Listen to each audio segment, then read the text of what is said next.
Greetings, COM 610. This is Ben Frazier and 610B. I wanted to just give you some feedback from week 10 and talk to you a little bit about the major paper, because some of you have been asking about that. So let's start with the major paper. Some of you said, is it two parts or one? It's really just one part. It's a proposal for a study done using entertainment education. So you can pick the topic, you can pick the area. Dr. Brown in week 6, the content area, very carefully articulates what he expects and what I expect to be in the proposal. So follow that very carefully. For master's students, you need to have somewhere between 10 and 12 pages.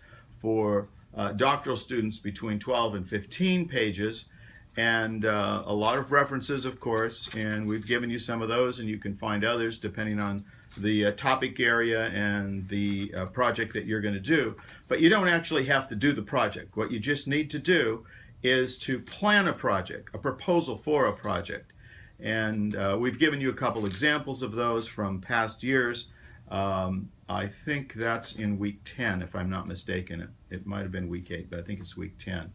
So just to give you an idea of what we're expecting, and that's 30% of the grade. So it's something you want to be not putting off, but begin to work on right now and think about, and let us know if you need any suggestions or help on that. Haven't talked to you for a while, so I'm glad to be back. We've had our break, and then we've had another week. And so we're looking at this time at the key to entertainment education film projects in both Kenya and Tanzania, and that's of course something that you know well. I've been very involved in, having gone to Tanzania and Kenya both, the first time in 2000 with Dr. Brown, and we've been back together probably a dozen times. Founded a nonprofit organization called FAD, Friends for African Development, in Tanzania, where we work with the Maasai there. And you can look us up, you can Google us and see our organization and know a little bit about what we're doing, drilling wells, doing development projects. We've also done quite a bit of research in that area, and one of the areas we began doing research in 2001, 2002, 2003, and so on, is in AIDS awareness films, and so that's what these projects were in Kenya and Tanzania. Let me just say briefly, overall your discussions of these questions are very good, very strong, very interesting. Sometimes classes begin to tail off a little bit. Let me encourage you not to allow that to happen, to keep interactive in these. I think you learn more when you interact with your colleagues and your other fellow students. But Wes, as usual, starts us off and he talks about how important audience feedback was. And even before the project started, we had some pre-planning research to find out what people already understood about AIDS and what then the needs would be when we formed the film. And Jennifer talked about how important it is to be specific and have a specific target group. And of course that's important for any project and for any film, but it is particularly for this film. And so in both cases we had a very clear target audience in mind, working with the Tanzanian military first and then later on with the Kenyan military. So we had a military audience, but let me just say that even though that was our target audience, many people in that age group in other places outside the military saw the film, and it had some influence in those areas as well. Michelle talked about sexual behavior was driven by emotion, and that's such an important issue, particularly in these two projects. So much of our life, our lived life, we think we're making decisions cognitively by our mind, but in fact we're really much more driven by our emotions and the emotional life. And entertainment should be geared toward and targeted toward that emotional life and not just the cognitive life. Someone, Courtney, I believe it was, also said, and others, said that film on soccer was a real plus. And of course, she's talking about the film that we did in Kenya. And yes, that's true. Soccer is a huge sport in anywhere, really, in Africa. I remember when the World Soccer Tournament was on. I'm sure there's a better term for it. You can tell I'm not a real soccer fan, but we were in a little village in Tanzania where they didn't even have electricity, and somebody had gotten a gas generator, and in a little shack that could hold probably at the most 75 to 100 people, and it was totally packed with people watching the international soccer tournament in a place where there was hardly even a soccer field. There's one or two there, all dirt, but how interesting they were. And within a week, we were back in Europe, Dr. Brown and I, in Amsterdam doing some training, and we saw the championship there. And of course, we spent time in another environment. It was more of a restaurant that had a downstairs area with televisions all over the place and hundreds of people singing and that sort of thing. I think it was the year, several years ago, but when Italy and France were playing for the championship. So very interesting. It's a world phenomenon, and I think soccer was a key. So, planning what will capture people's interest and imagination.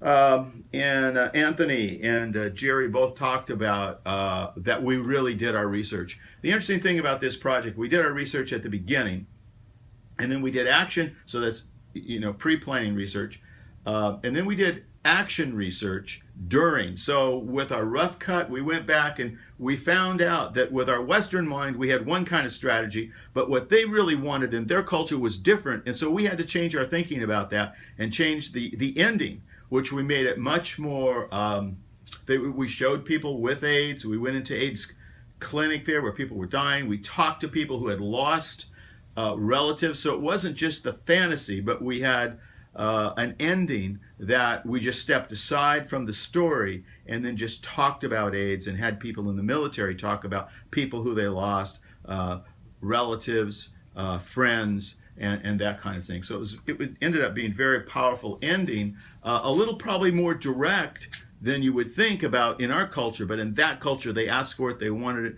and we listened. And then of course we did research to see long-term effects later on. So research was used throughout the films. One key to the film was the insight gained by going to by the ongoing AIDS awareness program. Oh, I know what I'm saying here, is that the film itself probably could have not a great effect. It can have some effect, and for some people maybe a lot of effect, but for most people it had effect only because it was a part of a larger ongoing program. And so our AIDS film fit into what the military was already doing, their counseling program. They had other resources that people could have access to.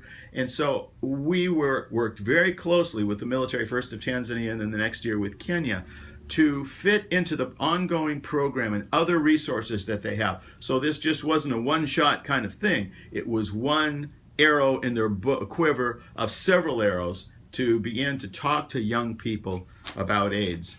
So won't have time to go over everything. My time's kind of getting close. I thought you really understood the shack real well with the entertainment.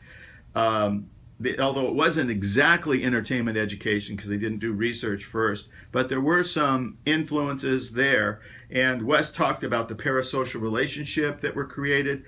Matt talked about the work of imagination, which I thought was so important. And the imagination has a way to get to our emotions, and so that was good. Michelle talked about imagination allows people, and I really like the way she put this, people to wander into new areas. By removing boundaries or barriers imposed by those trying to protect the Bible. Anthony talked about how this book, this novel, was really reached out to both Christians and non-Christians. That reminded me of C.S. Lewis's comment. Like he said, we don't need more Christian books. We need more books by Christians on a variety, and I'm not going to say it just the way he did, on a variety of topics, but with their Christian faith informing the book. And I think that's what happened here. Jennifer also talked about one other thing, and that's important to consider transitional characters, and she did that. All right, just briefly, Superbook as an entertainment education. We talked about the intentional design, about the research that was important to do. The research organizations, even secular research organizations were used with Superbook. Many of you saw Superbook and you talked about it, and I thought that was really interesting in your comments, and it was kind of fun to see. Some of you saw the old Superbook, few were familiar with the new Superbook. And you could talk about both the parasocial and the transportational influences, and the identification that happened, so you could see yourself in the storyline. I thought that was good. And then Kushiku Sansei. Actually, I went on a prior study to Nepal, and Dr. Brown and I were there actually for this project. And the project actually was done after it, but as a pretest of the project. So it was a program for children in Nepal. It was translated into their language. It actually was originally made for those in India. It was it helped people identify, because there was attempt to be local and not just take something holy, but to add from another country, but to add some elements in Nepal in it. Matt, if you look at his answer, had really many good points. Matt, I was applaud you for that. And a couple people said his story really identified with dogs and how great dogs were. I thought that was funny. All right, so that's enough for today. Your discussion's very, very strong. I'm very pleased with what you're doing. I hope you're learning. Begin to start your final projects. Talk to you soon. Bye-bye.